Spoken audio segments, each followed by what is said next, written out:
he's just a tank. Tanks don't belong inside the offlane. Like, Eh, unfortunately they do, and it's just really unfun to play with. But now that Roger is going to be banned out for the side of todak at this time round, CeeLo going to have his first pick coming in from Red Reborn. What are they looking for here? There's quite a number of options open. They could get an early hyper carry, or they can start off with some.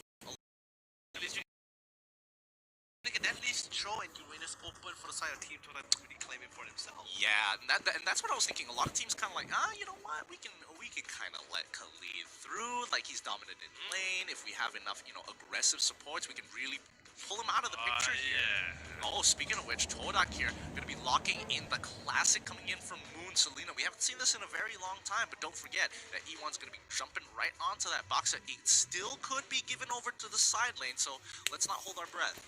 I mean, definitely emotional, but it's, let's be honest, very unlikely.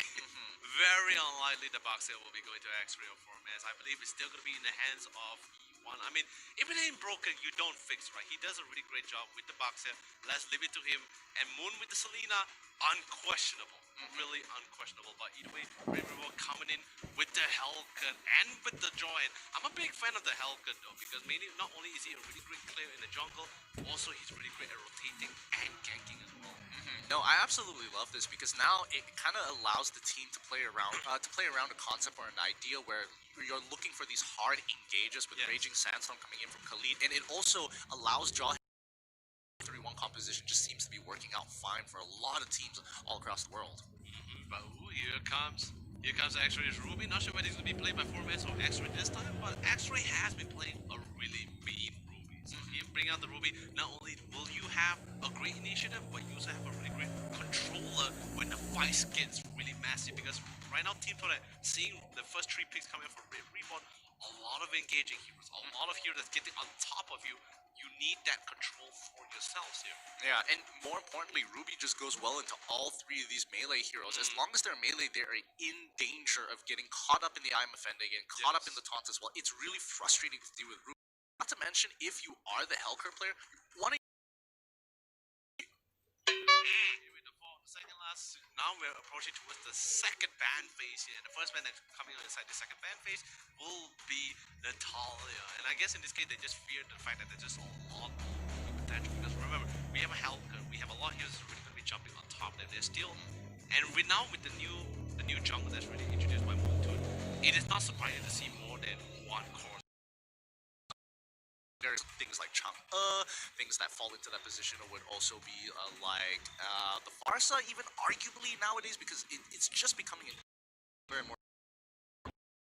That mage support or at least a mage pick for themselves, and Angela just sort of just gives that reassurance for all these heroes that's actually jumping towards or throwing themselves into the fight, especially Hellcat. Let's be honest, he has great silence, great nukes.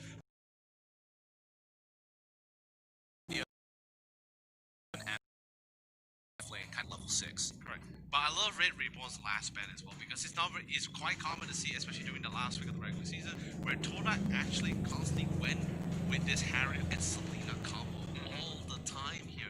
So Red Reborn, not sure whether they read the situation or not, but getting rid of the Harry has always been a really decent ban here. Yeah, no, I love it. I think it's a really smart idea getting rid of it, but that kind of puts the question onto Red Reborn's side. Are they even considering getting any sort of magic damage here? Because now todak, they're looking at their lineup as like, if we're beefy enough, it's not going to matter how strong your engage is going to be. Selena, in most cases, won't get caught. If you take a Thamos as well, that's going to be extra, spell vamp that you can't just necessarily cut through easily.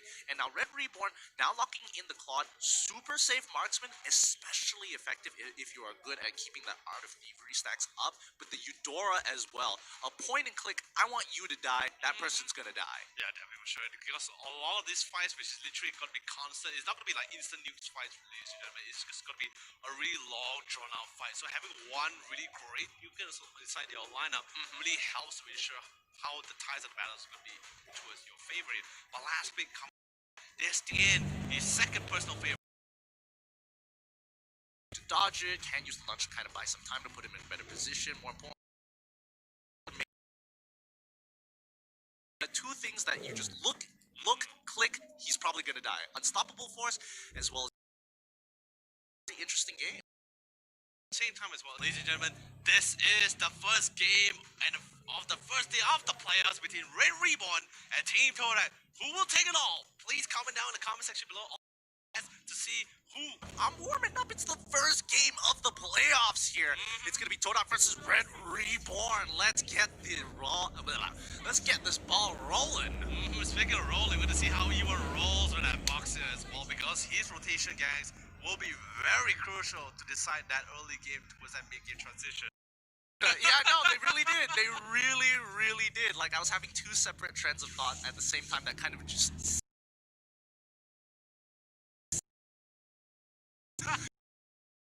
cohesiveness. Eudora, yes, it's simple to use heroes, but it's how aggressive you can be. What can Chakbu get away with in this game? I mean, it's a little bit difficult to tell as well, because Eudora is just one of those heroes where you just have to put your hands down. A 4-man who's just gonna be a little bit careful, but then again, with the rotation and the system of E1 giving up that backbone support, he's gonna be able to get out of that with just a couple of harass on himself. Yeah, I mean, look at that. Formezi, he just cannot play the game as long as Eudora is continuing to pressure this top side. The rest of Todak is making, hey, kind of stick around. Game isn't necessary. You're gonna have to keep it up until your hyper carries hit that level 4, and then you might want to consider the fight. Ooh, anyway, here comes Mom getting ready to pop the ejector. Just want to see if he can find back off and wait for a better opportunity. But what I'm really interested in as well is his mom was actually playing the Giant. I was really surprised that he wasn't really being super aggressive on the blue side, which was actually quite crucial for Lancelot. Speaking of which, they've already got the ejector as well. Wow, what a fast hit coming in from Red Reborn, all using Dark Knight Falls to find the rest of the team. And Todak, they are just too late to respond to this. Mal did take a significant number of damage from the tower, but besides that, perfect dive. No, they have to make a play, especially since they cannot waste too much time. They're already on the top side, and once they saw the Damos and even Chico towards that ball lane, they know, all right, they have no one here. There's only 3 of them, and 4 of us. We have more control and early game nukes.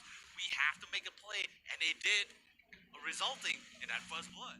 Importantly, it's that minimal sacrifice as well. They lost absolutely nothing off of that. No, not even like the side waves or even turret damage in general. So well done to Red Reborn, starting off this game strong. Todak on the other side, I thought they would be a little bit more aggressive with Moon, but I think they're just going to wait till level 4, realizing very quickly that they're going to get outdone by both Jawhead and as well as the Eudora. It's really hard for Todak to be as aggressive as they used to be as well, because one, you have Maul with the claw, who's easily able to with the battle mirror image to make every fight and every clash very passive in his favor, and of course with the Hellcats with that silence, which is really annoying, a disruptive spell that can really put both Moon and Chico in their place.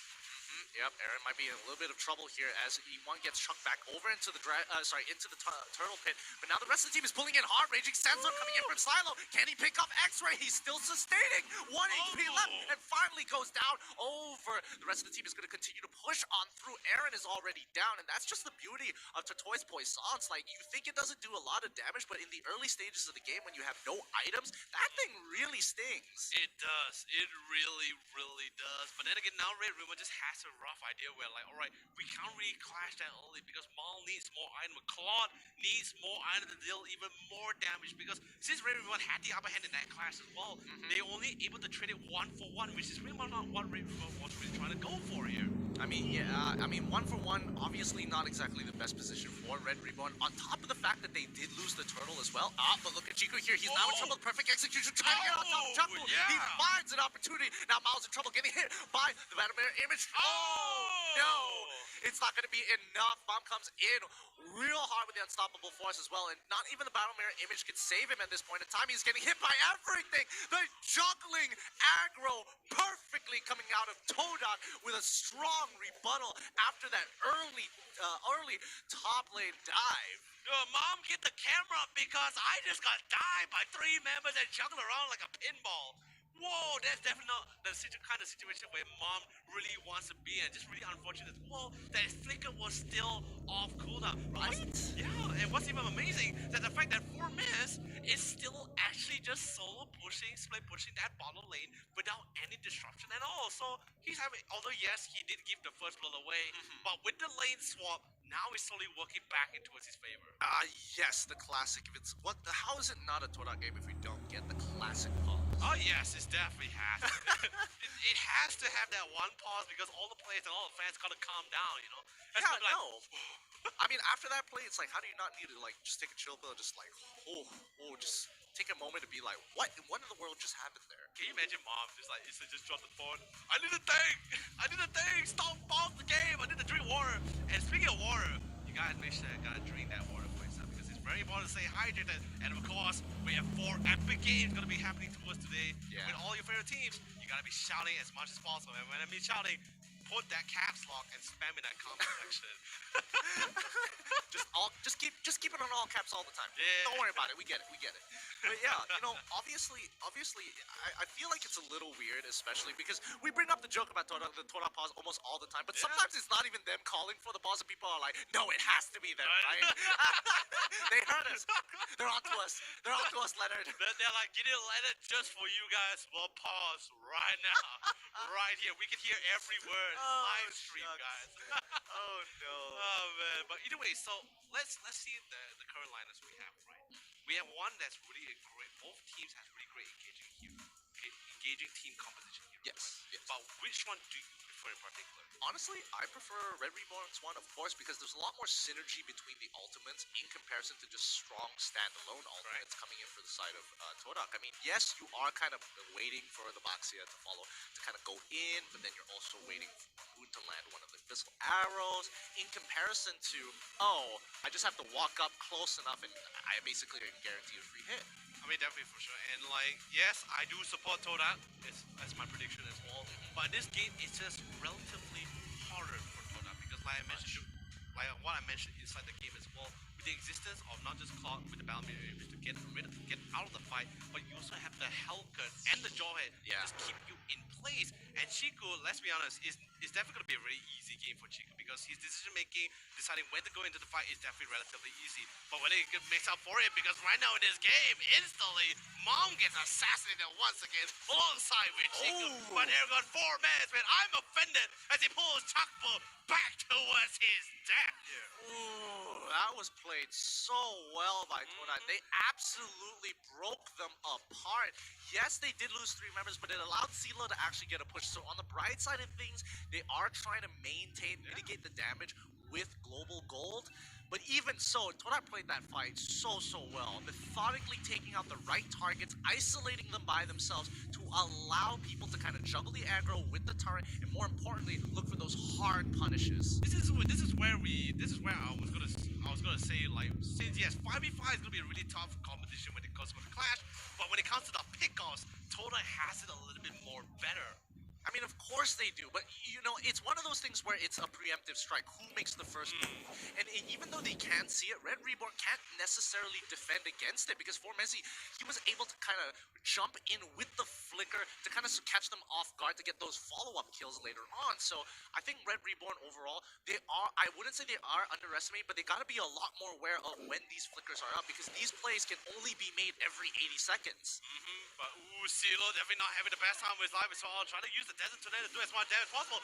But the moves, one shot, GG, Shadow, Abyssal Arrow will be able to connect on our dear friend Molly, resulting in his own deaths. Yeah, once again, the pauses are coming in. That's going to be 3 for 3 here. I mean, you know what they say, third time's the charm, right? Well, hopefully, third time is the charm this time around. But yeah, especially with the side of Todak, I was expecting Red Reborn to kind of dominate the early game here. I just didn't expect Red Reborn to hit back so quickly because they were waiting for their big ultimates here. Ruby basically doesn't do anything until Yes. he's level 4. The same goes for Lancelot, but he's the core, so he gets a lot more XP faster.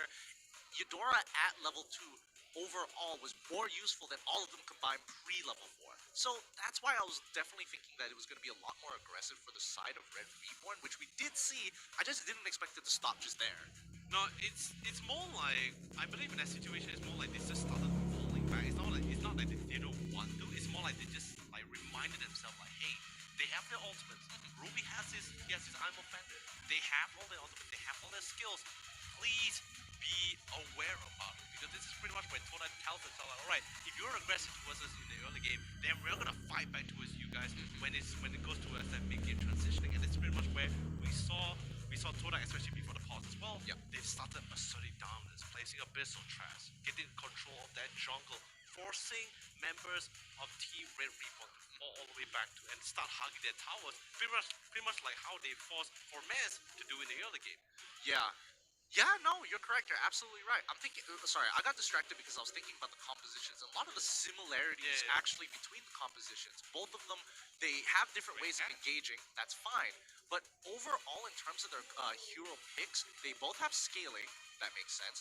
But they also, it gets a little bit interesting when you go into the support section because a lot of them are very snowballing type supports. Right. Ghidorah in comparison to Celine, obviously, one is a lot scales a lot better than the other, and the other one can truly one-shot you without you really realizing it. And that's what's really scary here because the only difference is the range of which somebody gets stunned at. Yeah, I mean, like, the, the real curious thing I want to do is that Mom playing the jaw here. Like you said, I'm pretty sure we both can agree as well, right? That we expected aggression. I expected Mom to just constantly jump in and throw people back with the ejector. But anyway, this time I was going to quickly hit a ball back. But same goes for E1 and Aaron was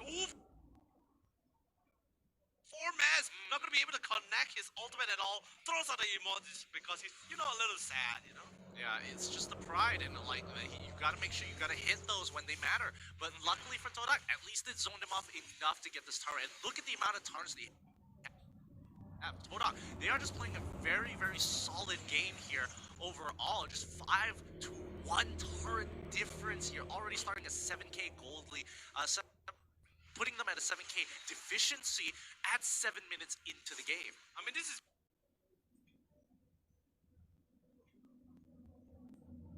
pretty much where we just see the clear difference of when you pick a hero that just needs to constantly farm compared to the Lancelot. And just, even though, yes, he still needs that item to deal even more damage, but just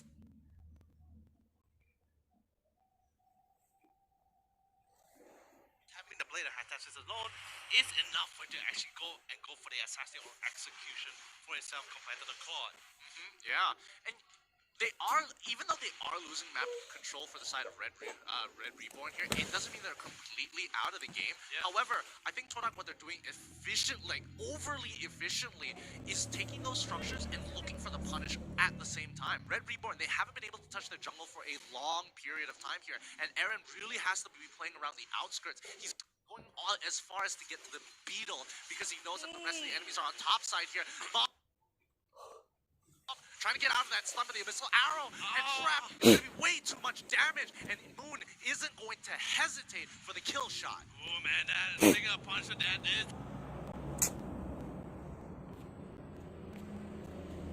The punishment which we all been waiting for and expecting as well, and especially with that one on Mom as well, that's gonna be allowing X-Ray to get a queen swing for himself, a lot more sustain. Last cooldown as well, he's dealing even more damage. But what's even better what Toda is also doing as well is the fact that they're being very disciplined in the fact that, alright, we're not going to just hug the jungle all the time. For our goal, the reason why Red Ribbon wants to go to the jungle is because they want to farm, right?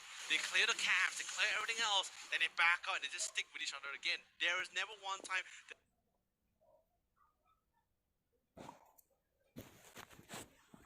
actually really split off too far from each other. Even if they went for the split push, they're always at least very close to each other to reassist here. Yeah, yes they are. That is a very good point. Just their positioning in general has been really great, but just look at the efficiency of their pathing. Like overall, like you can see the way that they're moving. They go to wave, go to the jungle, and they make their way to the objective that they need to be at that point of time. They are all best we've seen Todak by far, and Red Reborn, I don't think they were ready for this kind of aggressive, efficiency. Not even aggression, just pure efficiency coming out of Todak. Dude, I love what Damas is doing as well. Like he could clearly go for the clear as well, but he's waiting because both side lanes, the minions actually walks a little bit slower compared to the mid lane. He's waiting for the mid lane, both sides to at least move a little bit forward before he clears it out. That way, all three lanes will hit those inhibitors at the same time. Yeah, but it comes to the big question, you know, like they are just buying. They know that they are ahead. They know that they are stronger in almost every aspect, but they can't break into those inhibitors without the lore. They just don't have the tools or the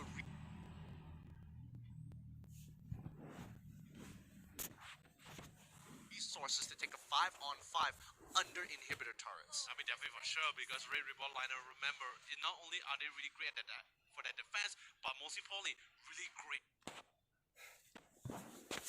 at punishing should you actually go and overextend yourself. By the way, first law is currently out as well, and noticing the fact that Red Reborn was able to get a little bit of free way to go to